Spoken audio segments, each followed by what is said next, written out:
Hey everybody, how's it going? Dan Shinder here on Drum Talk TV, coming to you from beautiful Globe, Arizona. Where the fuck is that?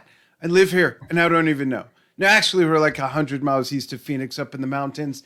Tell us where you're watching from so that you can let our guests know. I'm so excited to be with my brother, Daniel Glass. Honestly, one of my favorite drummers, my favorite contemporary jazz, swing, big band drummer, educator, historian, and just all around great guy, coming to us from New York City. Correct. Upper West Side. Wait, let me do that. I got to do that different. New York City? Yeah, how are you? Great. Man, things are hauling ass so fast. I can barely keep up, which, I wouldn't want it any other way, man. Yeah, exactly. Now I have to start off with this question or Enja's going to burst in the room and just say, ask him. So, folks, let me backtrack 2.5 years or so ago. And Daniel and I were talking, Enja, my wife, and Daniel were talking. And his amazing band, Royal Crown Revue, one of my favorite bands, was going to be doing a reunion show. They're going to be doing it in Las Vegas. We had already moved here, but I started Drum Talk TV in Las Vegas, where we were living for years. And being a huge Royal Crown Revue fan, and Daniel being a fan of Drum Talk TV, he invited us to shoot like a concert film, documentary, whole ball of wax. That was going to be in March or April of 2020. April, because it was near my birthday, Easter right? Weekend. Yeah, Easter weekend. That's right. And my birthday's the 2nd, so we were going to make this big thing out of it. And then everything shut down. So here we are, creeping up on 2023, and that's got to be my first question. Is that still on the plate to serve up to people? Are you guys still talking about doing that? I can't tell you how much, just even not the Drum Talk TV guy, but as a fan, how much I would love for you guys to get back together for this. I know. I hate to be the bearer of bad news. I don't think it's going to happen, man. Really? Oh. It was kind of a special moment. Well, thanks for joining us. And folks, thanks for joining Daniel Glass and myself here. No, I'm kidding. Trust me, it breaks my heart to have to even, to say it. Can I ask why, or is it a touchy situation? Well, like I said, sort of the planets had to align in a particular way, even for that to happen. We got the right invite from the right promoter for the right event with the right money, we decided to go for it. But since then, sort of the issue with the band is, shall we say, interpersonal relations between some of the members, not me, but things just kind of after that, and we all went through the pandemic, it's not in the cards right now. A lot of life has happened in this period of time. People got married. People had babies. People got divorced. They had to actually live with each other. Yeah, People had, a lot of different life changes. So I totally get that. I'm sure opportunities went away. Different ones were blossomed. People got pulled in different directions. People's sensibilities and view of things changed or became more clear to them. And being a group of people in a band or at a business or whatever, they don't always align, and sometimes that affects things too. Yeah. Yep. So I mean, I had to kind of in 2013 already. It's already been almost 10 years, but I sort of had to. I'd moved to New York. One of the reasons I moved to New York was to kind of, it just that project was. Look, I played with that band. The band was around for almost 25 years actively from Daniel started in it when he was 9. Yeah. It was a long run. I was in it from 94, and the last gig we did was 2013. Wow. And so, that's 19 years. And that already kind of breaks the record for most bands, let alone relationships that people have, and it just, part of why I moved to New York was that although the band had an amazing career, an amazing run, things sort of I felt like maybe spinning their wheels a little bit, and I, had this. I was fell in love with my now wife. She was in New York. I was in LA. Although we'd known each other for a long time, and it was always my dream to be in New York. But I was always kind of terrified. I mean, since I get that. I have New York living in my house in Arizona, and just from the Bronx. Right. And but terrified. I mean, it's not an easy place to survive as an artist, let alone thrive. And right. You always hear, New York just chews up people and spits them out. But by the time I did move here, I was really ready. I'd been in the industry for quite a while. I knew a lot of people here. I had some stability because my now wife, who was my girlfriend at the time, she had a quote unquote regular job. So it gave me, and I owned a house in LA, which I rented out. I made some income from that. So everything was a good, it was a much safer bet than moving here as an 18-year-old kid who doesn't know anybody and has no money, which I've seen so much of since I've been here, and seen so many people come wild-eyed, bushy-tailed, and leave very shortly thereafter. Yeah. It will chew you up and spit you out. But exactly. this 12 years I've been here now, I can't believe it's been 12 years already, has been just incredible. And I really feel like this is, out of all the places I've ever been in my life, lived in my life, I feel like this is where I belong. I feel at home here. I feel like what I'm doing musically really aligns with who I am and what I've been doing. I'm working on 200 gigs a year. I'm very ensconced in the swing and the jazz world and the cabaret world, which is sort of another kind of corner of that whole vibe. Yeah, it's in the arc, absolutely. And I think kind of what you're getting at is that Royal Crown Revue ran its course. It did its thing. It blossomed. It grew from a sprout. It grew branches. It bared fruit, and it's unbelievable. And you guys did not end on like Love Beach by ELP, where they just wanted to fulfill a contract and burn the record company with some.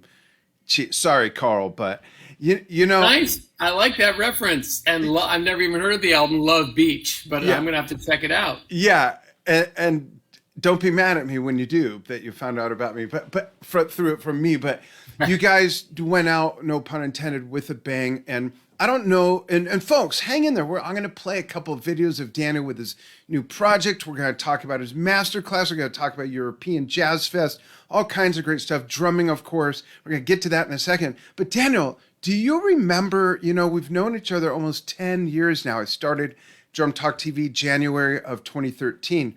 Wow. Do you remember how I found out about Royal Crown Revue years before we met? No offense if you don't remember. I don't even know if I ever refresh my memory. I'm sorry, I don't remember. Okay, so in 2001 to 2004 or 5, I had a cooking show on TV. And before I started actually producing the show, I was talking to a friend of mine who was in radio, huge big band jazz fan. And I said, I'm thinking about the personality of the show and the production design. And I think I want to have like contemporary swing bands or something, but I'm just totally unfamiliar with that.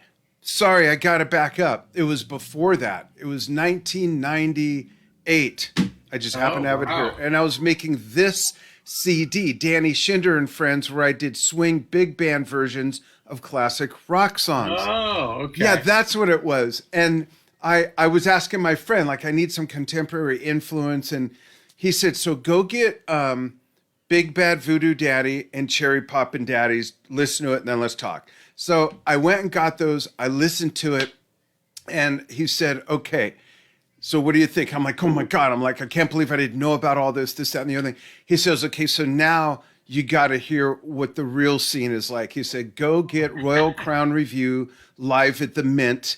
Oh, right. He said, that's the shit. And that was my first CD. And that was a big holy shit moment. Like, what rock have I been under to not know about the contemporary swing big band culture and not know about you guys and the other guys? And that's where it started. And then I ended up using music from it for my cooking show a few years later, and just a huge fan.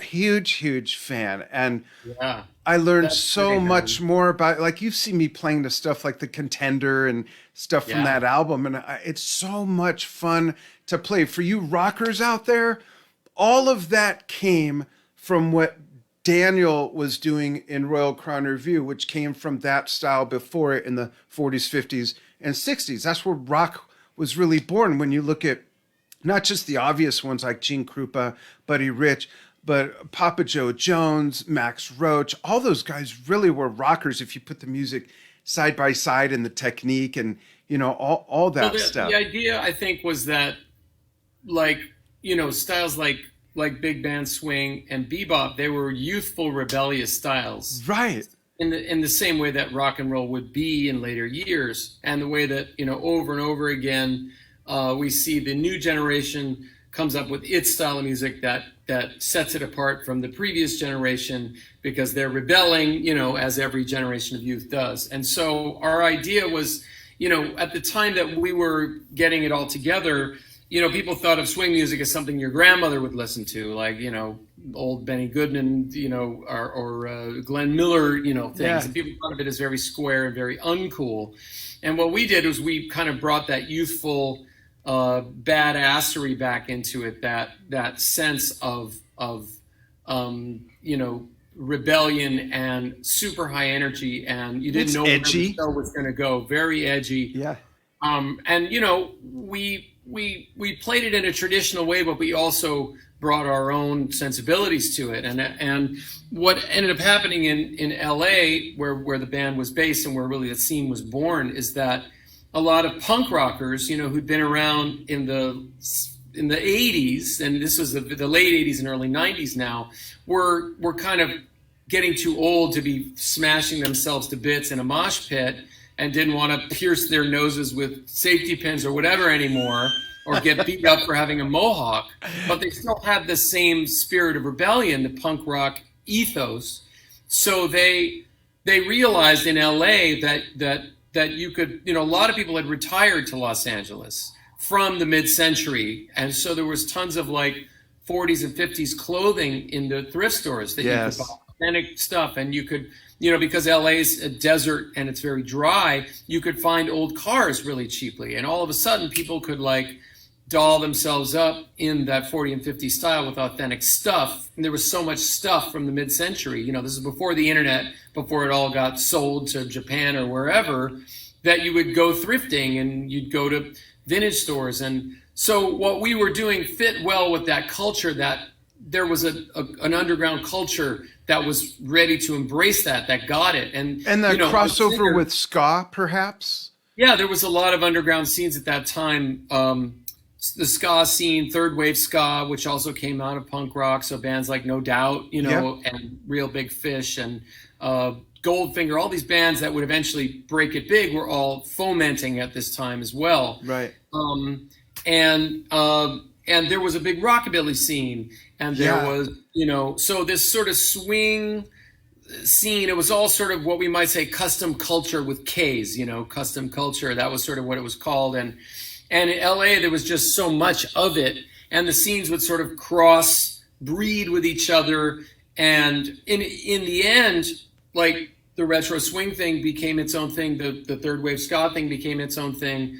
And so that's kind of how it came to be. But this was not something that was started with a bunch of, you know, college graduates, right? You know, in getting your degree in jazz, or people who had started in, you know, working in the Glenn Miller Ghost Band. This was totally from left field. And the other thing about it was that what was popular at that time was still the remnants of hair metal, and then grunge had, you know, poked up out of nowhere in 91, 92. So this was totally different from that, and brought a totally different ethic. And for example, you know, I remember when I joined the band, the guitar player told me take dance lessons, because they offered free swing dance lessons at the Derby. That's what I did. I took to Charleston. I learned a bunch of that at the same time I did that. Well, you know, CD. West Coast swing, whatever. Who even knew what to call it at that time? But it was like if you were a guy and you cut your hair and put on a vintage suit that you could get for $15 at Goodwill, and you learned how to swing dance. Oh man, women were really interested in that, because how do you dance to grunge? You know, you don't. You stand there and act miserable and like you hate the world. There was a lot of people who want to do that. You know, how do you hair metal was over. I mean, so it was like this was a whole fresh new thing, and so that's why that whole thing took off, and it was a wonderful experience, and I love it. And honestly, if things were good with the band, I would get back right on today and keep going with it because it was really inspiring for people. But that's awesome. I gotta jump in and tell you something. Yeah. I have comments up, so people feel free to comment, ask questions, all that stuff. I'm gonna show an awesome video of Daniel playing in a moment. Every time we go live, there's some troll. You get those comments. I gotta call someone out. There's someone, Lori Shuby. Or Lori Shuby. Lori Shuby. Hi, Lori Shuby. Hi, Lori. How's it going? She is. Angelina Christina, thanks for joining us. Nanda Thu gives me the Heisenberg call out. You're goddamn right. Oh, yeah. Yeah, there you go. Hell yeah. So the stand-up bass, the double bass. Yeah. You can play it with your fingers. You can play it with your bow. You can trumpet. Slap it. Yeah, you can slap it. The trumpet, the cornet. You can play it open bell. You can play with a mute. There's a bunch of instruments like that have two completely different sides depending on what you play it with or how you play it. With the drums, you do such a great job of really showing people what can happen with brushes. And the brushes are like a ballet dance. It's amazing what can happen with brushes. So I want to show everybody, some of you playing. This is from the Daniel Glass Trio. It Could Happen. Check this out, and then we'll talk about this technique. Oh, good.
Folks, that's your teaser. Enough of that for now. It's so great. I know that in 10 years, there's going to be some 13-year-old kid that was born before the pandemic. They're 3 now. And in 10 years, they're going to see this interview, see that video and go, oh, he's got a couple surgeons in his band with the masks on. Like they won't have any context to what that was. Yeah. Beautiful stuff. Let's talk about playing with brushes first, using that piece as an example. Then let's talk about the piece. Then let's talk about the trio, the other 2 players, and we'll go on from there with your other events and stuff. Yeah. Well, as you know, I'm a historian and a lover of all things evolution of the drum set. And my being in Royal Crown Revue is what got me interested in that, because we were doing all kinds of different styles of music that there was things like R&B, 1940s R&B. I really didn't know what that was. Jump blues and all these different styles. traditional jazz, things that, in school I'd studied bebop and such, but it got me interested, and I started interviewing a lot of the older drummers that were still alive at the time, and just kind of became a student of the instrument and of the gear. And what I learned, which is so interesting, is that, today we don't really think much about,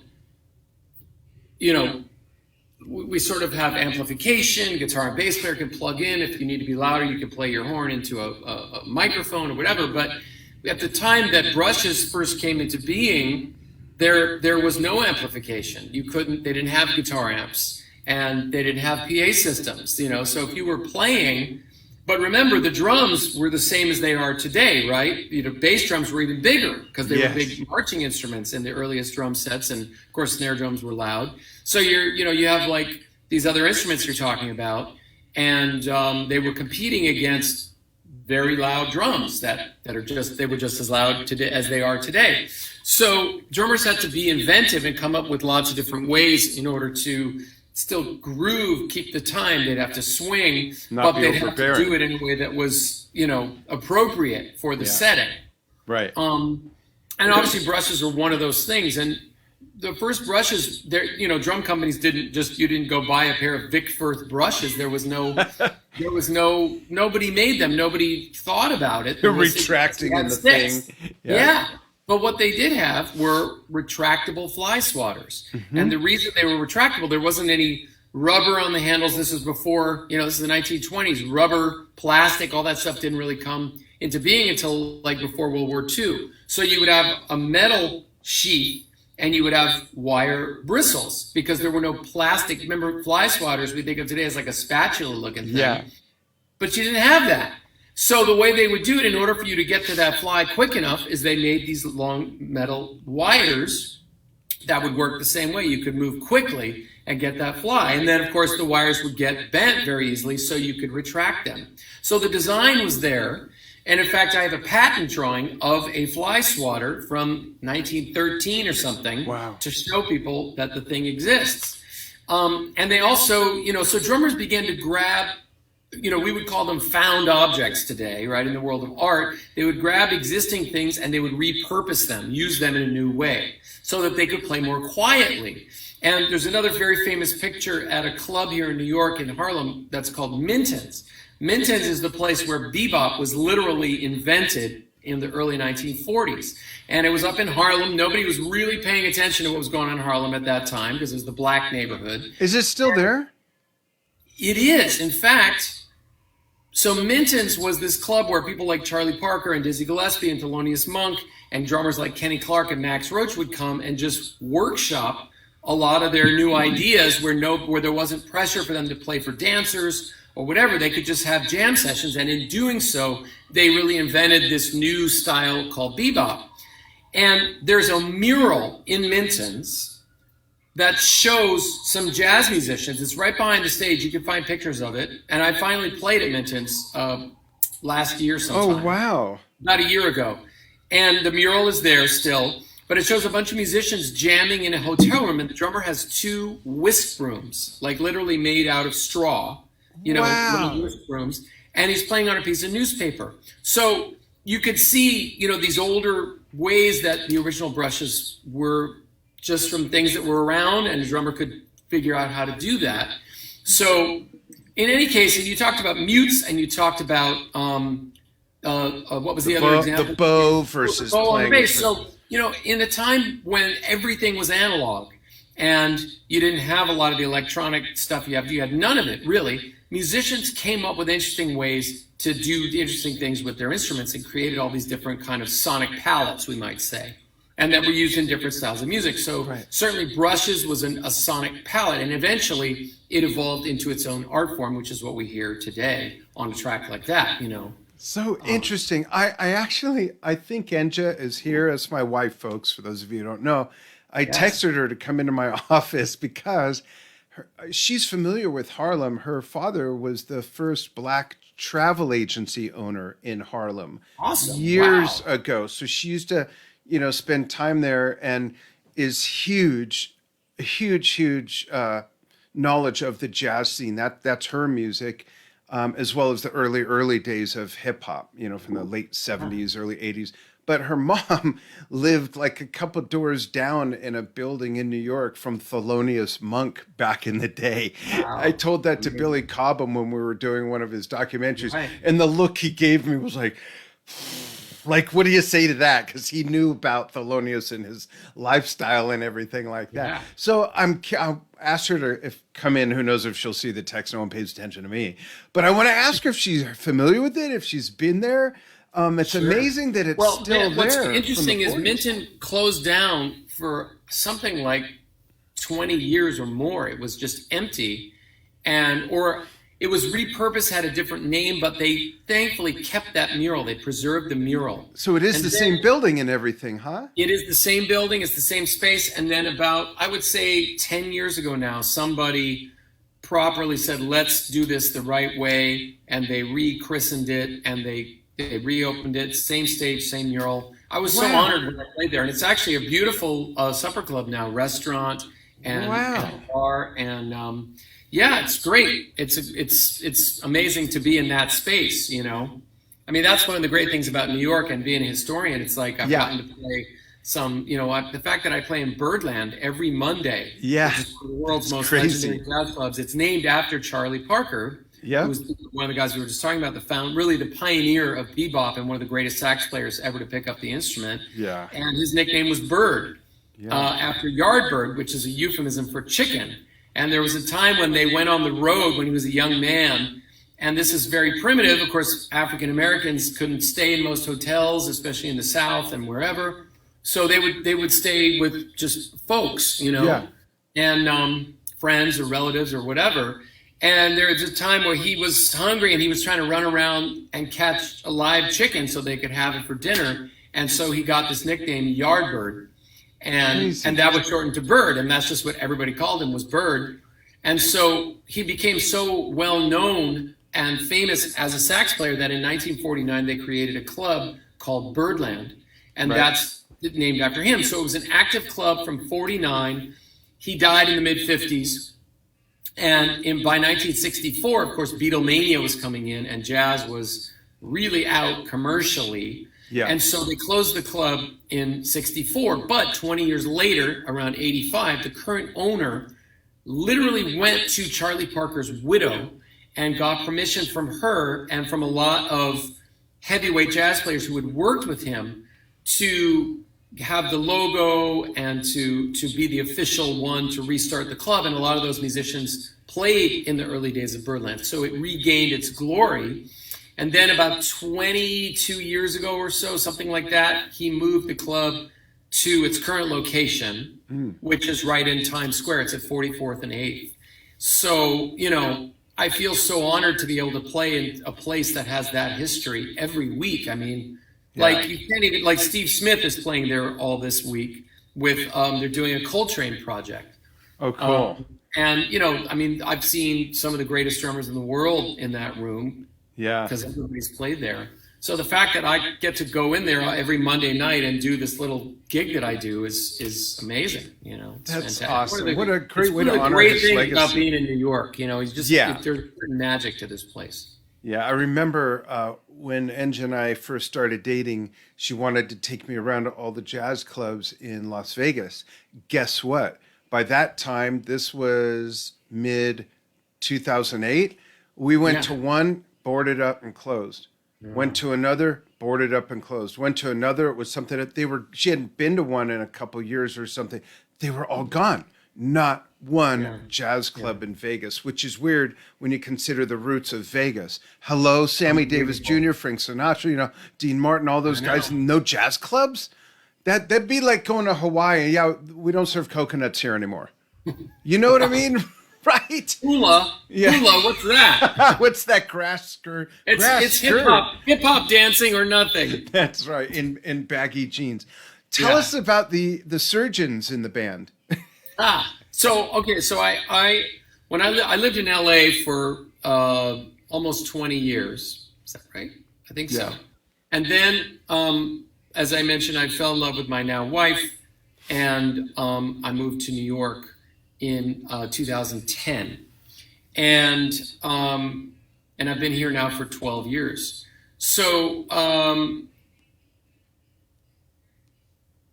does this relate to? Oh, so when I was in LA, I ran a lot of my own bands. I was very DIY. And in addition to Royal Crown Revue, which was, I was a part owner of the band and I did a lot of the business for the band, I started up a couple of jazz projects. I had my own trio, and I also had a band called the Rhythm Club All-Stars that focused more on 20s and 30s music. And we played a lot of events that were about that type of music. So when I moved to New York, I was kind of tired of all that, and I was working on my educator thing, really getting that together. So I said, okay, as a musician, I'm just going to be a sideman. I'm not going to worry about running my own band, etc. Well, flash forward, 10 years or so go by, and I'm thinking, I'd really like to do this again. And I'd started doing, in 2016, I started doing my jazz intensives here in New York, the Daniel Glass New York Jazz Intensive, and I needed a band to be, not only we would do a concert on opening night, but I wanted some guys who were good educators who could work with the students who were sitting in, the drummers that would come and participate, and they could get the guitar player or the bass player's perspective. So every year we had to do a concert, and I was sort of like, I don't know, what do you want to play? I don't know, what do you want to play? We started putting together some repertoire, and then, I'd get a little chance to do like a corporate event where they would hire me. Can you put together a band? Sure. I call the guys, then it was a little this, a little that. So finally, at some point we started really playing as a group in 2016. Around 2019, I was like, you guys, we should probably get a little more serious with this. Are you guys into that? And I said, yeah, sure. But you're going to have to be the leader because we're all too busy. So what happened? Nothing. Absolutely nothing. I was too busy. They were too busy. Then 2020, the pandemic hits. Suddenly everybody's got a lot of time on their hands. And what I did was I took the jazz intensive for 1 year and I did an online version of it. I remember that. And I thought, well, hey, why don't I, instead of having the opening night concert, I'll bring the band into a studio and we'll do like a live stream concert. People in the intensive can watch it and we'll send it out to the world like everybody else was doing at that time. Yeah. So then it was like, well, we're going to be in a recording studio to do that. So, hey, let's just spend 2 days leading up to that and let's record. And now we kind of got serious and everybody brought originals. And so in the end, we then had this record. It took, of course, another year and a half because I didn't know what was going to happen with the record. The whole world was stopped when we did the recordings. So flash forward to the end of 2021. I'm working a lot at Birdland. We do this Christmas show at Birdland, and this label from I remember Nashville that comes up. Yeah. And I'd worked on a bunch of records with them, with Linda Lavin, actually. And if you remember her from Alice, she's a great cabaret singer. I did a record with her. In fact, next week I'm going to London with her for 4 shows there. And I ended up doing 3 or 4 records on the scene that was related to this label. And finally, I went to them and I said, I know you guys mostly do cabaret and vocalists, but I have this jazz record. Do you have any suggestions? Could I send you the stuff so you can, send me to a label that might do jazz? Because I had been out of it as far as labels and all that, and the world had changed a lot. Yeah. And they turns around, they listened to it, they said, we want to start, we don't just want to do this stuff, we want to have some more modern, straight diversify a little bit. Instrumental jazz.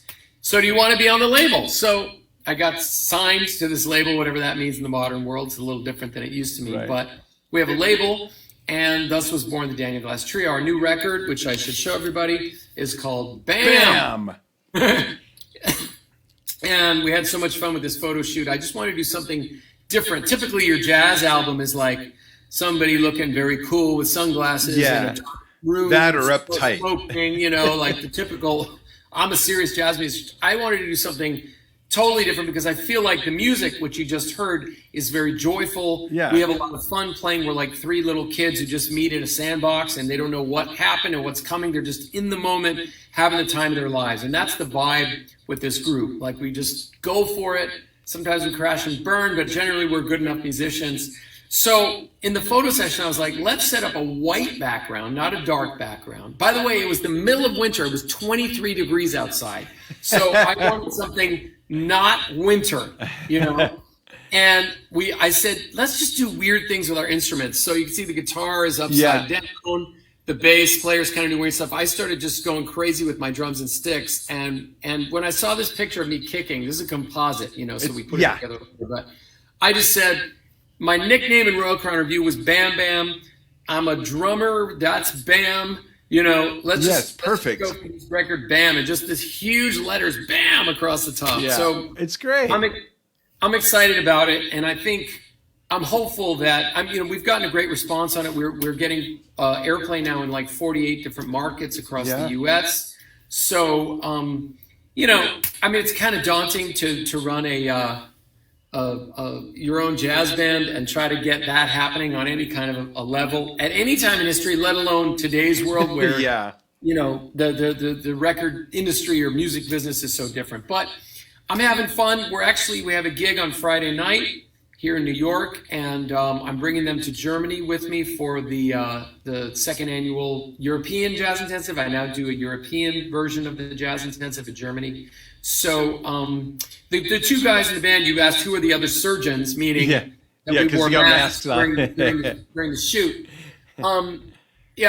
Great players. You know, New York is just rotten with amazing musicians, and so these are working guys. They are in a million different projects. The guitar player's name is Sean Harkness. He was actually signed to Windham Hill Records. Remember Windham Hill, the kind of label? Yeah, and the book publisher. In the 90s, he's an incredible. He doesn't use a pick at all. So he's an incredible fingerstyle player, and the bass player is a great, incredible player named Michael O'Brien, who probably has more chops than the other two of us.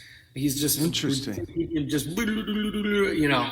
So it's of course they're great musicians, and that's what I love about being in these cities is that, you know, New York or LA, there's just so many great musicians, and especially in New York, I think, like, if I compare New York and LA, people say, what's the difference between the two cities? And I would say that LA is very focused on commercial music, you know, movies, TV, getting a record deal, being a rock star, like those that's where the musical emphasis is. Although there's a lot of great art music, but New York, people come here because they really are obsessed with creating something new and creating art. And, you know, I like to say, I mean, I don't know if people remember what they used to call free jazz, right? Which was just sort of arrhythmic, atonal music. Kind of sounds like a lot of improv. And they were just going blah, blah, blah, blah. Yeah. Well, that has evolved now. And the modern sort of version of it that young people are doing, they call it improvised music, which means you're kind of making it up on the spot, you know?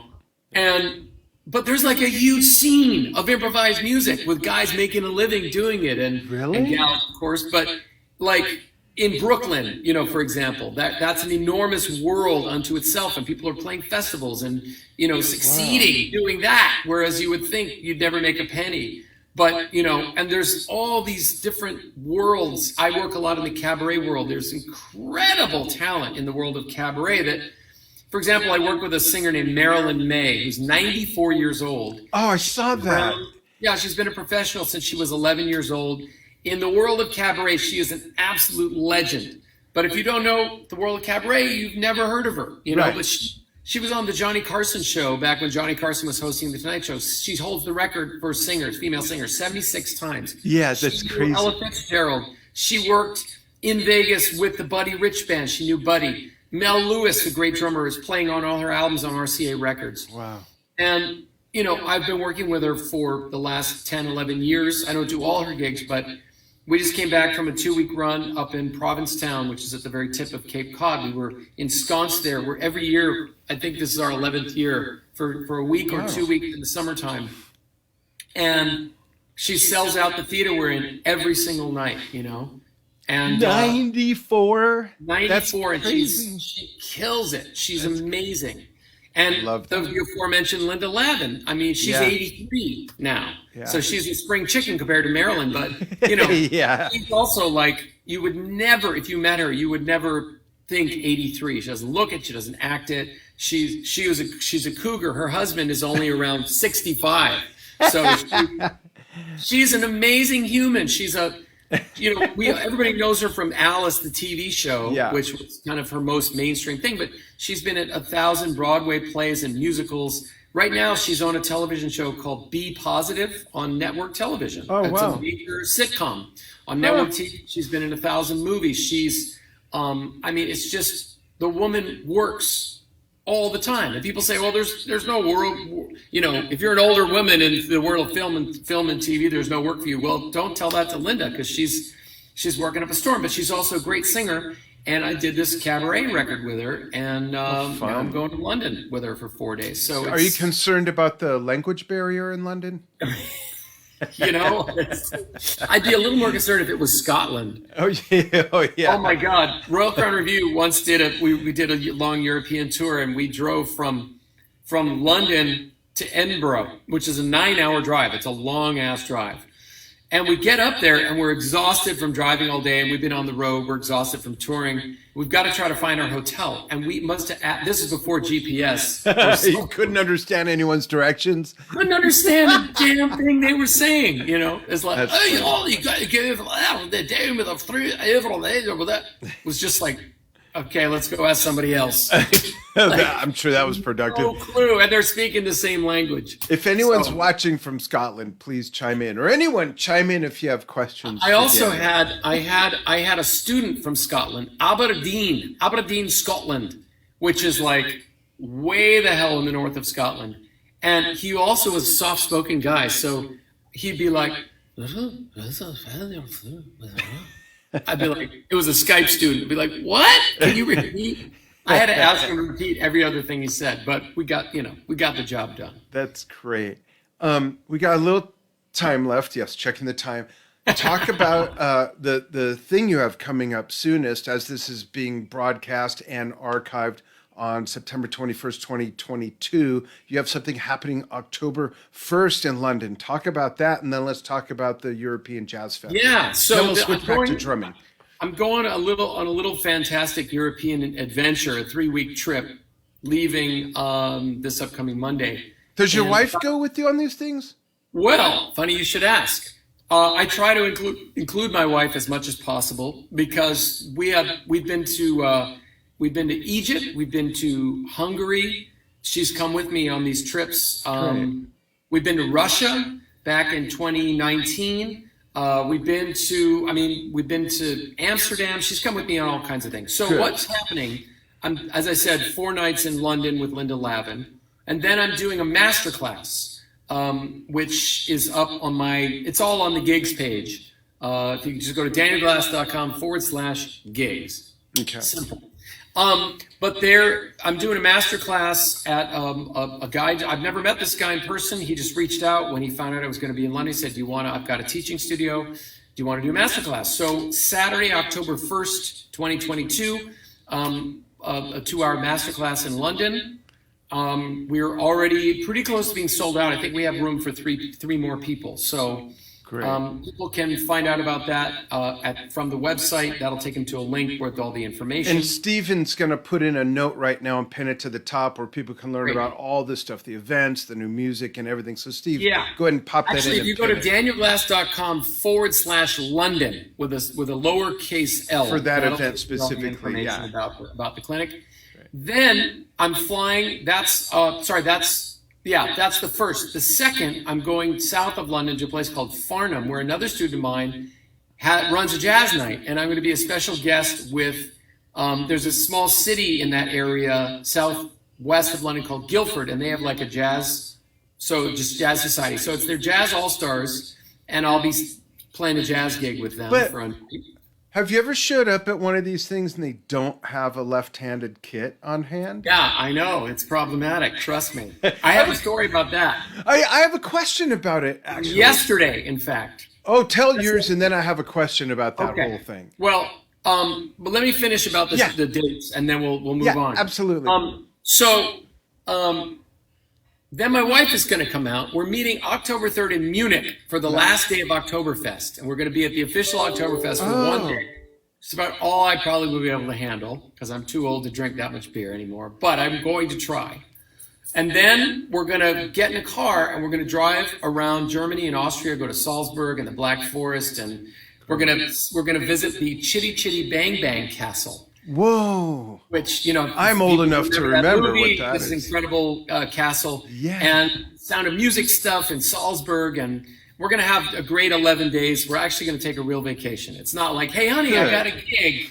Why don't you come with me and we'll have a great time, except I'm going to have to work, that routine that musicians play. So then I'll end up, drop her off in Frankfurt and go to a town an hour south of Frankfurt called Osthofen. Oh, that's where the chicks are. No. That's where the chicks aren't there, but the jazz drumming is. Yeah. I'll be hosting the second annual Daniel Glass European Jazz Intensive. There's a guy named Falco Ikai out there. He's got a great presence on Facebook. He runs a drum school called the Groove Kist, which means groove box. Yep. He's on it, and you'll appreciate this. He's an enormous Royal Crown Revue fan. Nice. So I met him at a NAMM show, and he said, we got to do your jazz intensive in Germany. And we figured it all out. Last year we had round number 1. It was amazing. People came from all over. And we're doing it again this year. I bring my trio out. We do concert. And every day, the students, we learn for 8 hours a day. In the evenings, we have concerts almost every evening. One night with my trio. One night, Falco has his own swing band in the style of RCR, and they do a bunch of RCR tunes. Wow! And the two of us get together. I do a few tunes, he does some tunes, and then we play together, and we have a drum battle. So I'll try to, because this year we're going to do The Contender, which I'm so excited about. I haven't played that song in years. I love playing that. Yeah, it's a super fun song. And we're doing a bunch of RCR material. So that'll be happening as part of the festivities out there. So, we still have 3 spots available for that. And people can definitely go to the website. There's a clinics and intensives tab. They can click on that. Great. If you can't remember that, write me a damn email and I'll send you to the link. But it's a phenomenal experience. Everybody comes together as a family. Every day you get to play with the trio and get critiqued by myself. Are you going to do something like that in the U.S.? Well, I did 4 years of it in New York City. And then the school, 2016 through 2019, 16, 17, 18, 19. Then we were all set. I had Kenny Washington as a guest, Carl Allen, Sean Pelton, Billy Ward. And the guest for 2020 was supposed to be John Riley. And then pandemic shut us down. And then the school I do it at, which is called the Drummers Collective, they got sold. Right. They moved the facility from Union Square, which is right in Midtown, or not quite in Midtown, but all the way down to Wall Street, where at night there is nothing happening. And it just wasn't the right environment anymore. And that's kind of when the European thing picked up. So for the moment, I'm not doing it in New York. I also had dreams and visions of doing a blues intensive in Chicago. Oh, that would be great. Yeah, that may still happen because I know a lot of people there and I could get amazing guests down and it could be an incredible experience. But it's a lot of work putting these things together and it takes a few years before it kind of, catches on. You've hosted these kind of events yourself. Yeah, it's so much work. Yeah. It's so much work. It's like, this would be the greatest idea and you come up with this amazing itinerary and then it's like, trying to get people to drop the cash and, pay for travel. Yeah. And with us, just the pandemic, we had to postpone it 18 months and it just, it was crazy. Yeah. So in any case, the Germany one is happening. That's October 13 through 17, just south of Frankfurt. If you're in Germany, it's easy to get to. If you're coming from the U.S., we have 2 Americans coming. The dollar is super strong right now against the euro. So it ain't that expensive to come. Flights are like $700-800 to come to Germany, and the hotels are cheap. So come on down. That's awesome. 3 more people. Yeah. Cool. Left-handed drumming. Yeah, gotta ask you this, and it's a giant pain in the ass. No, it's not. It is my whole life. It is. You know me, so you know where this is coming from. It's not meant to be condescending or anything. No, I know. Okay, so my question is, why is it that most left-handed drummers set up and play that way backwards when people don't shift hands on a saxophone? The valves are where they are. And I know guitar players play backwards. Why is that? Why people don't sit at a piano like this because they're left-handed? Well, I think come from? Why is that? I think because what's one of the most amazing things about the drum set as an instrument is that it is 100% customizable. Yes. Unlike piano, almost everything else. One way. Nobody makes left-handed saxophone, flute, all that. Left-handed saxes. Nobody makes. I mean, if you're gonna be a left-handed guitar player, you could either be like Paul McCartney and restring it low to high, right? But then, you're just an alien, compared to everybody else, and you're not going to find instruments that are set up for you. Or you could be like Jimi Hendrix, who took the whole right-hand guitar and just flipped it over and played all the chords upside down. But again, that's crazy. Right. But with drumming, we had the ability to customize the drum set. And when I was young, I said to myself, I'm left-handed. I do everything else with my opposite. I don't like to say backward. But my question really is, I guess my question is, why does it matter if you're using two hands and 2 feet? That I think rather than just showing someone this is how you do it. You know what I mean? Most people are not ambidextrous. They show a favor of one side or the other. So when you're setting up the drum set, if you're favoring your left foot, it makes much more sense to play the kick drum with your left foot. You can learn to play more easily. It makes much more sense to keep time with your left hand because it just learns it faster because it's the dominant side. Okay. So I think that's why. Also, people are going to think I'm an ass. I don't mean to be like challenging. No, it's always been a very curious also, thing. though, when you're young, you don't, you think like, well, I eat this way, so I'm just going to play the drums this way. And you don't think about that we're living in a right-handed world and there are going to be repercussions for that. Yeah. And it's interesting because you talk about trolls on the internet. My biggest, video is now up to 1.5 million views. It's the finale solo from my Century Project DVD, where I go all out and do all my stuff from Royal Crown Revue. And amazingly, that video, 1.5 million views, you go through the comments and like so many of the comments are like, how can I watch this? How can I be expected to watch this? I need a mirror to watch this. This kind of like arrogance about like, how dare you expect me to look at a drum set up differently than the way that I set it. This is why no one likes Ian Pace or Phil Collins. Well, exactly. By the way, Ian Pace is the reason why I said, it must be okay to do this. Because when I was 9, my first favorite drummer, band was Deep Purple, Ian Pace. I looked at the cover on Made in Japan and I said, he does it differently than I see all those other drum sets, so he must be left-handed, so it must be okay for me to do it. And what an amazing example of jazz influence infused into a different style of music. Exactly. I met him, actually. I've met him twice. Yeah, he's been on the show a couple times. Yeah. Awesome. Great guy. We had a conversation about that he was a jazzer. His dad was a big band leader, and he started out in his dad's big band, and then he took that and brought that vibe, really that kind of big band and all those chops into the rock world. Well, I grew up listening to him, and then I took his rock intensity and influence on me and brought it into jazz the way we did jazz in Royal Crown Revue, because I definitely felt like I was being Ian Pace in that situation, Like, that go for it attitude and was my imprinting, as a young man. Those are the bands I loved. And I think that's a big reason why I got into jazz, because it was not a big leap to go from an Ian Pace or a Mitch Mitchell or a Bill Ward. Yeah. And what the jazz guys were doing was pretty similar. Yeah. But I'll tell you an interesting story about being left-handed. It's not easy, as you probably know. And I have a whole podcast, which if your son can look that up, there's a danielglass.com/podcasts. Okay. Plural. Cool. Steve will put it in. If you scroll down, it's all the episodes I have.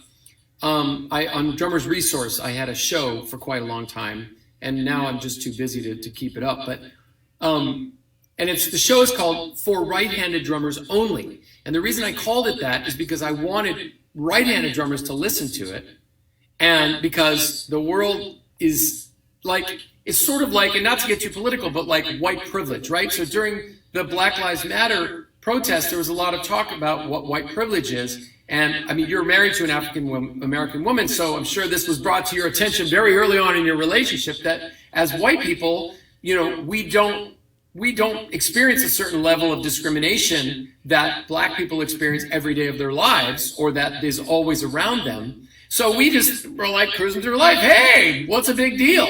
You know, and I never have, but I know what you mean. Right. I mean, it isn't that we're being racist. We just don't know what it's like to live literally in another person's skin.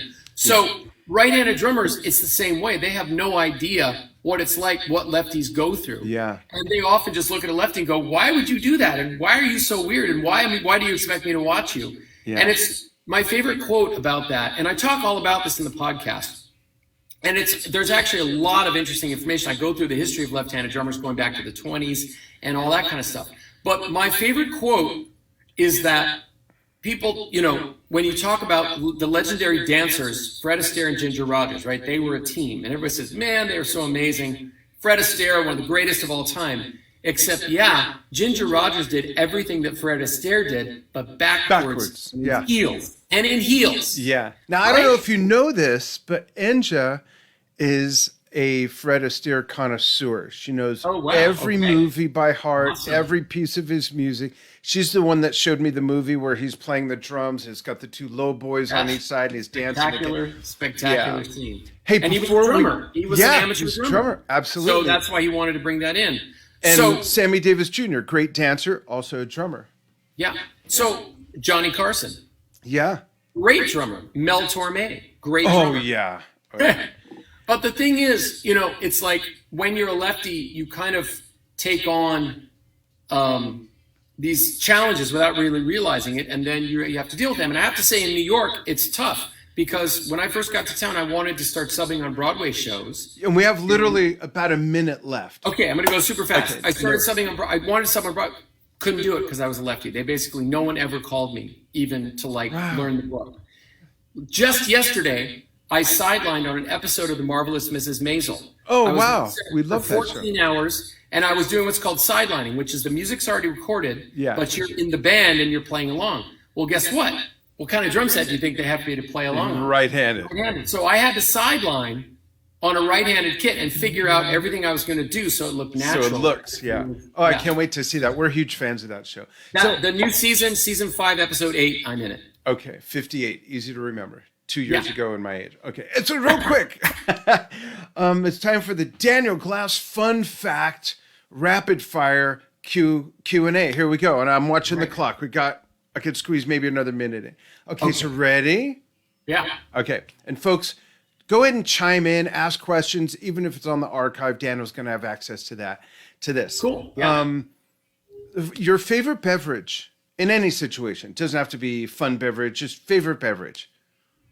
You know what I really love is soda water mixed with juice. Ooh, nice. It's non-alcoholic. And I love it because it's like a fizzy little yummy drink. Cool.